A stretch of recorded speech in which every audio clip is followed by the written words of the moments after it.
A hora e vez do Brasil, integrando-se à nova revolução industrial, estratégia para o desenvolvimento brasileiro, através do aproveitamento de grandes oportunidades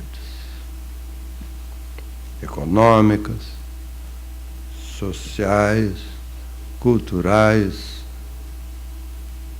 políticas. O que vocês veem aí foi escrito por José Bonifácio em 1820. O mesmo José Bonifácio de Andrade Silva que redigiu a Declaração de Independência do Brasil. Não foi o Dom Pedro I.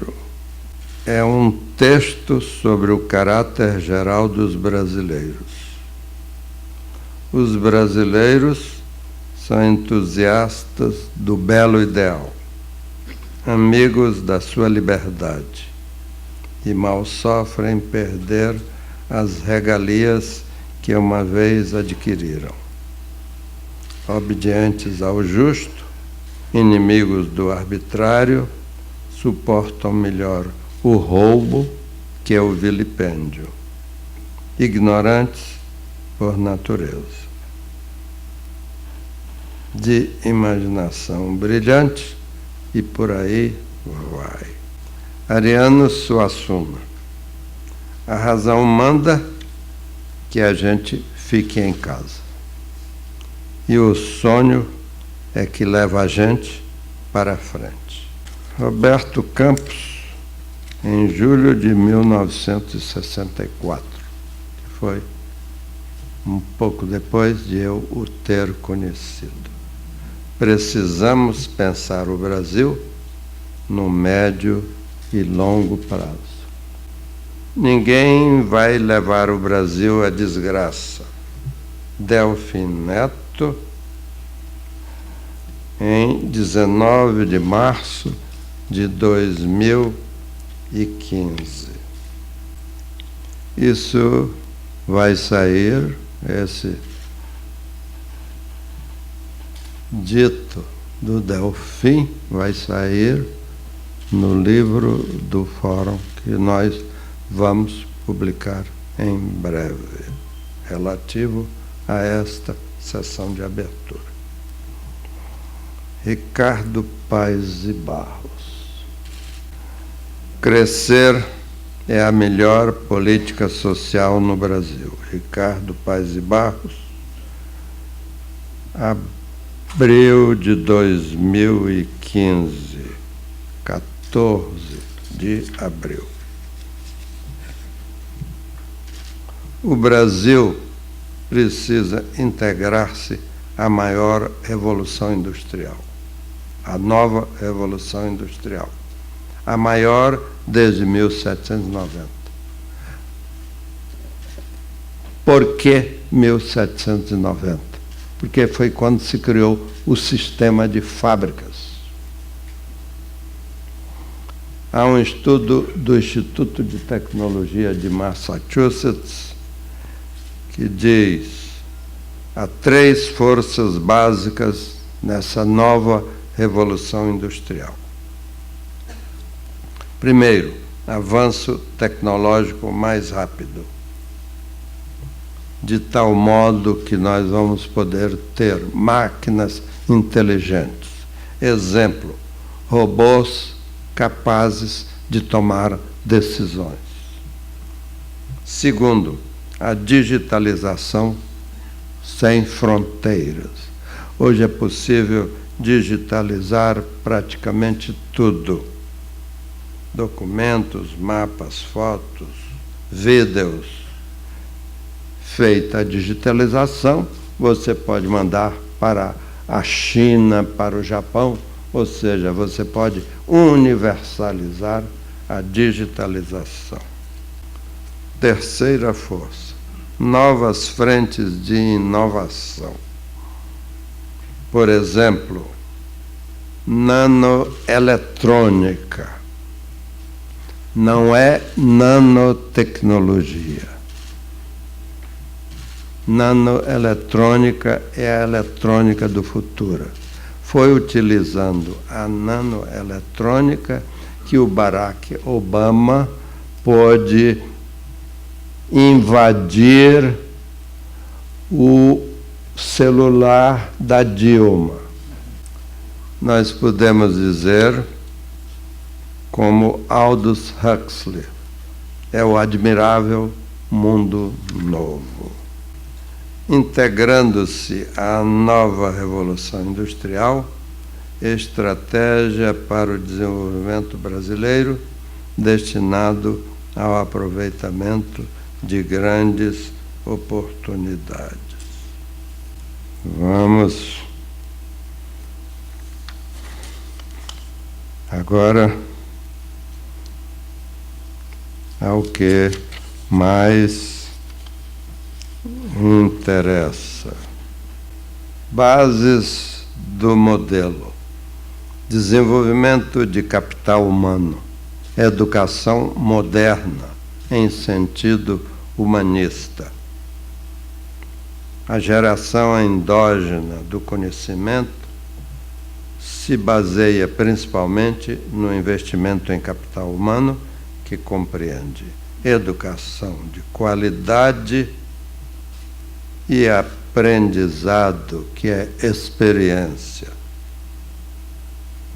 Aprendizado para toda a vida. Nós temos que nos acostumar a essa ideia. Importante assinalar que no desenvolvimento, em geral, e principalmente desenvolvimento à base da economia do conhecimento, estamos falando realmente de qualificação e não apenas de educação formal na escola. Algo como educação permanente e educação em sentido amplo, que inclui a universalização dos códigos da modernidade. Capacidade cognitiva, ou seja, capacidade de pensar, capacidade de tomar decisões, capacidade de comunicar-se, capacidade criativa, domínio do inglês, que é a língua universal, como o latim foi, digamos, na Idade Média, capacitação em TICs. O domínio desses códigos é que prepara para a economia do conhecimento. Com a nova revolução industrial, ou transformamos a educação, ou a população menos qualificada sofrerá grande abalo. E o mesmo Instituto de Tecnologia de Massachusetts diz: formar pessoas diferentes umas das outras, inovadoras, colaborativas, questionadoras, que pensem por si mesmas. Educação tradicional não é saída adequada para a nossa época. Ainda as bases do modelo: estratégia de apoio ao espírito empresarial. Nós temos que ter empresas competitivas e inovadoras, grandes empresas, pequenas empresas. Particularmente, a estratégia de apoio à pequena empresa. Agora, vamos apresentar os grandes impulsos que são necessários para que o Brasil chegue a ter o autocrescimento e não esse zerinho que nós estamos tendo. No curto prazo, ajuste fiscal, principalmente à base de contenção de despesas. Porque o Brasil já tem uma altíssima carga de impostos, maior do que a dos Estados Unidos. Sendo assim, parece-nos que o esforço deve ser principalmente do lado da contenção de despesas e não do aumento de impostos. Recentemente, num artigo no Estado de São Paulo, uma jornalista perguntava: para que 39 ministérios? Nos anos 70 eram 15 e nós achávamos que era demais.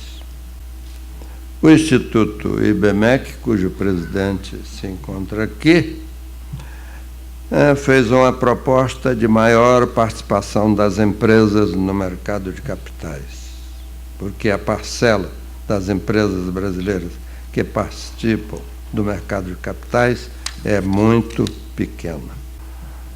Usando a economia do conhecimento, que é o novo paradigma econômico, social dos novos tempos.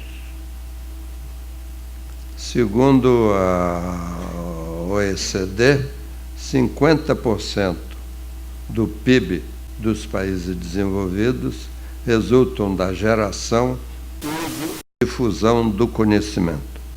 Podemos, então, sintetizar: a essência da economia do conhecimento está na revolução ocorrida no final do século passado e início do século XXI, na produção e disseminação do conhecimento. Ou seja, levar o conhecimento a todos os setores, inclusive a agricultura. E as conclusões sobre a economia do conhecimento. Na economia do conhecimento, o desenvolvimento se faz essencialmente com duas coisas: gente e conhecimento.